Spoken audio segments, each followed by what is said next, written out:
So today's video, why there's no such thing as mental illness. What? Sorry, that was what you heard there was the mating call of the indigenous cockatoo. Why I'm negative about positive psychology. Back to the story, because I've got a story to tell you. So I've got some top tips on writing the report. If you are studying an undergraduate degree in psychology, I urge you to think critically. It helps people like me stop doing stupid things. Okay, so no such thing as mental illness. Well, that sounds a very controversial and possibly distasteful thing to say, doesn't it? But what I'm going to argue with you, well, I don't want to argue with you, but what I'm going to say, I don't mind arguing with you, having a discussion.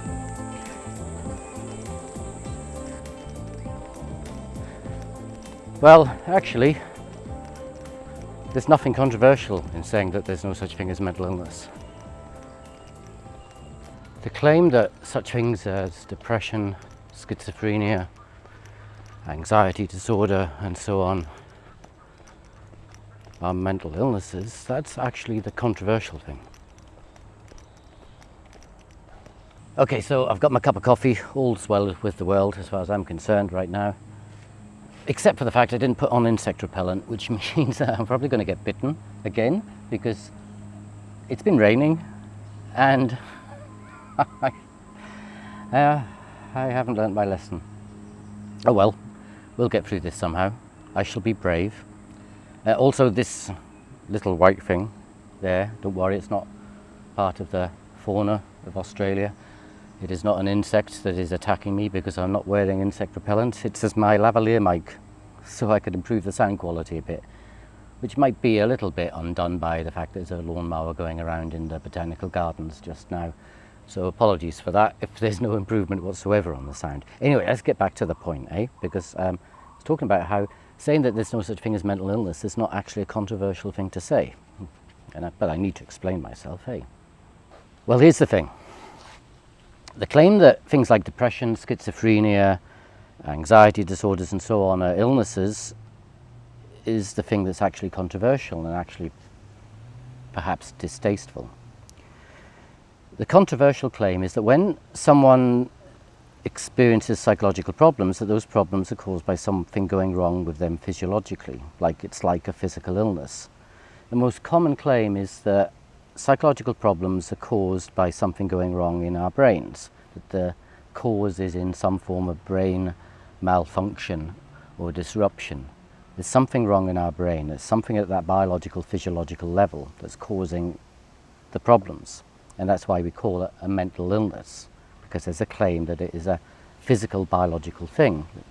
Now that's the controversial claim because there is no evidence to support the claim that there's a biological problem, that it's a problem with your brain.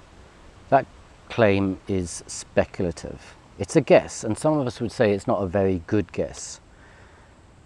In spite of what we're told, no one has yet found a biological or physiological sign for any symptom of a psychological disorder.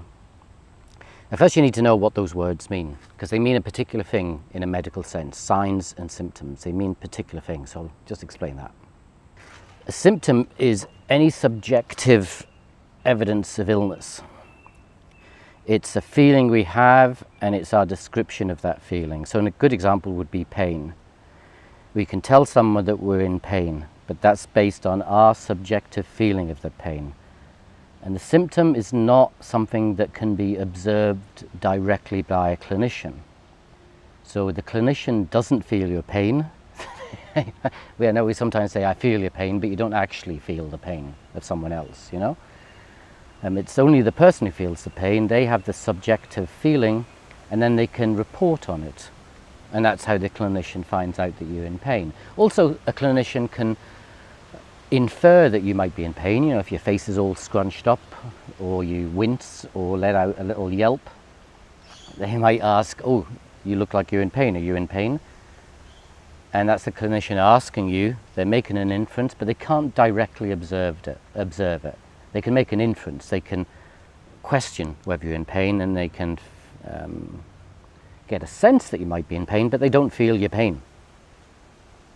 A sign is something different. That is something that a clinician can directly observe and can objectively measure.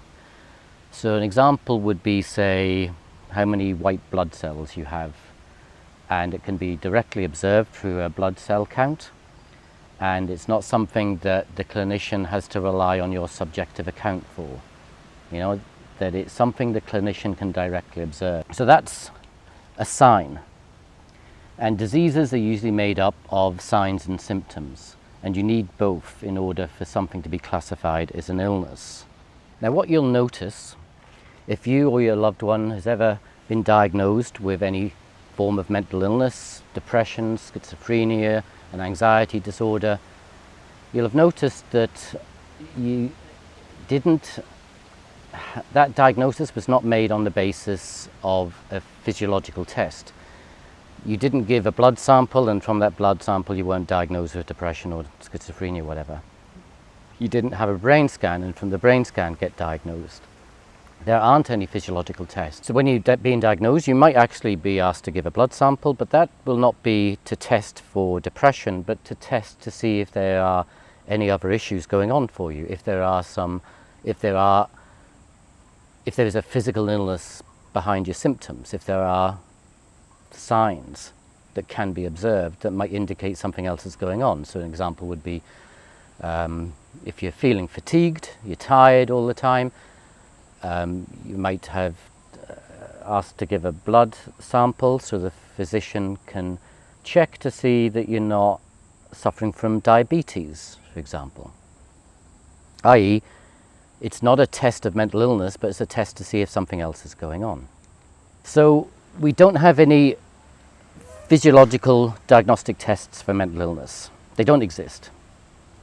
That's the first indication that something controversial is being claimed when people say that mental illness exists, when they say it's an illness, like it's a physical illness.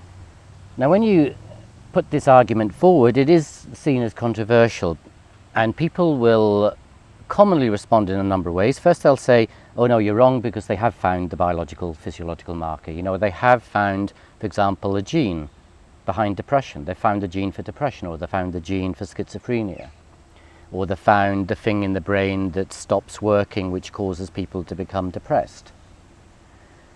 Now, you see that from time to time, and it gets reported in the press, but what you don't see are the follow-up studies that actually discredit those findings, show that those were false findings, that there was something wrong in the research, in the methods that were used, or the analysis, or that it was an incorrect finding. That doesn't get reported on. Perhaps it's not viewed as sexy news or worthy news. You know, it doesn't make it through the editorial decisions of our newspapers, so you don't see those findings. But I promise you, if you go through the academic literature, you will find study upon study that shows that any of those initial studies that showed there was, for example, a gene that accounts for depression, that research was false. The next response you often get, and you often get this from psychologists, is that, and psychiatrists as well, that they'll say, okay, we haven't found the biological physical marker for mental illness yet, but it will be found.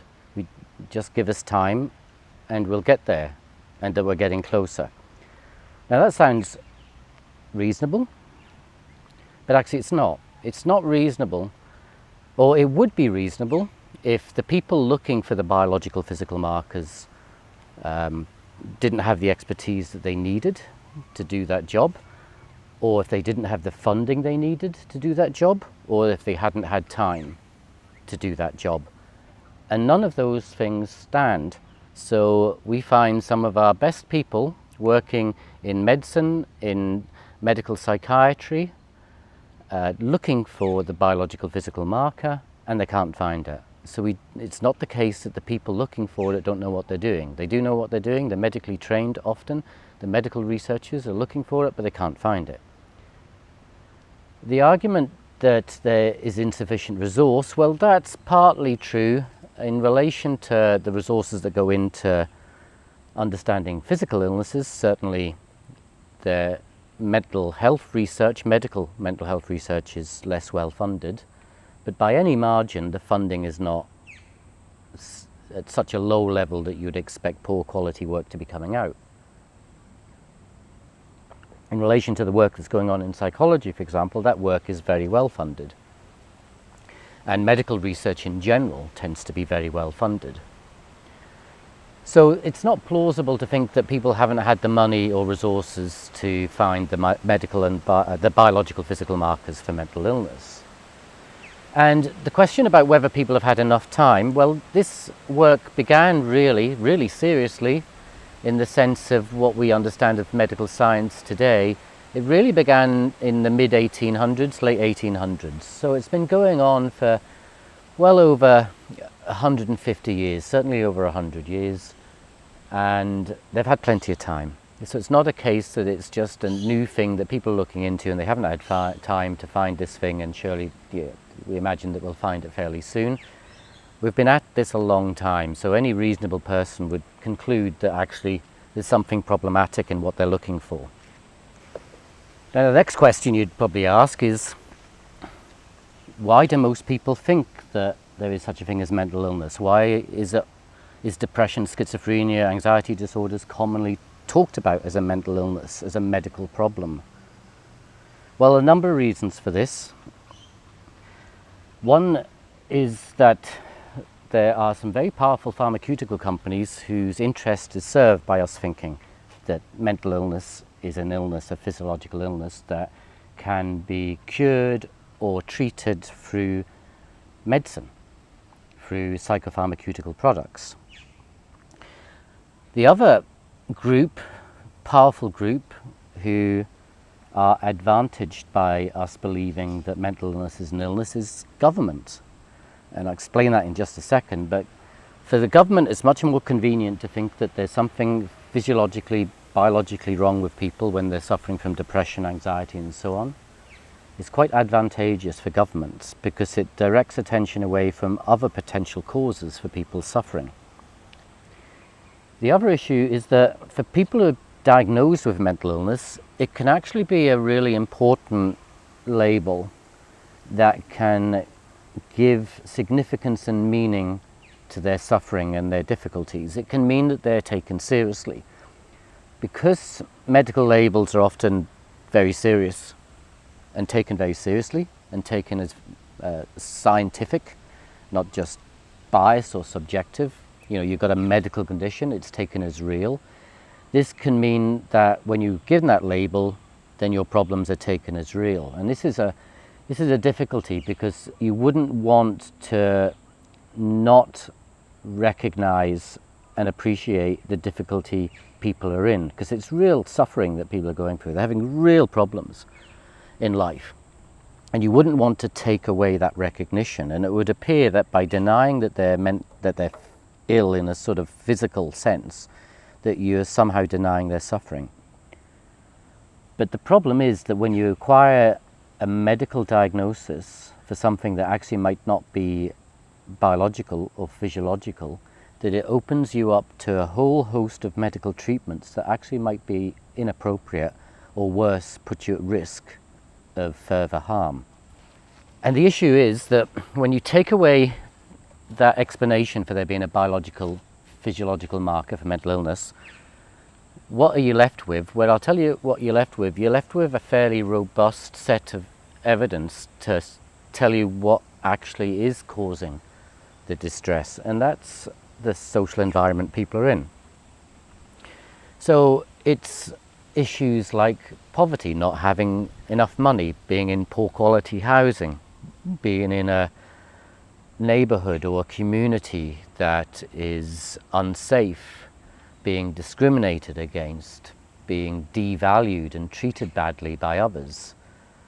All these sorts of things are the things that we know contribute to psychological problems, people experiencing psychological problems. It's kind of, you know, you don't need a PhD really to figure this one out.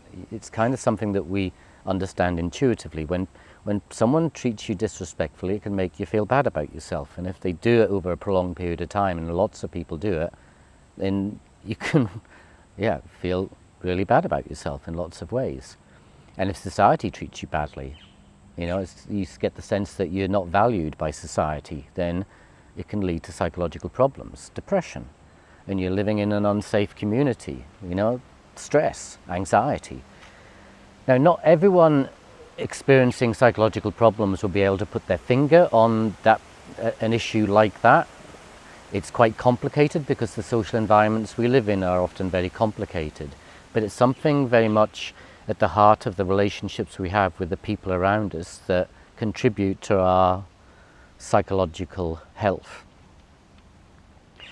Now, once you understand that that's what's behind it, then you can kind of understand why government, for example, might find it more beneficial to focus on an explanation of mental illness as being a biological problem, like a physical illness, rather than as a social problem, because it takes responsibility away from them to fix the social environment.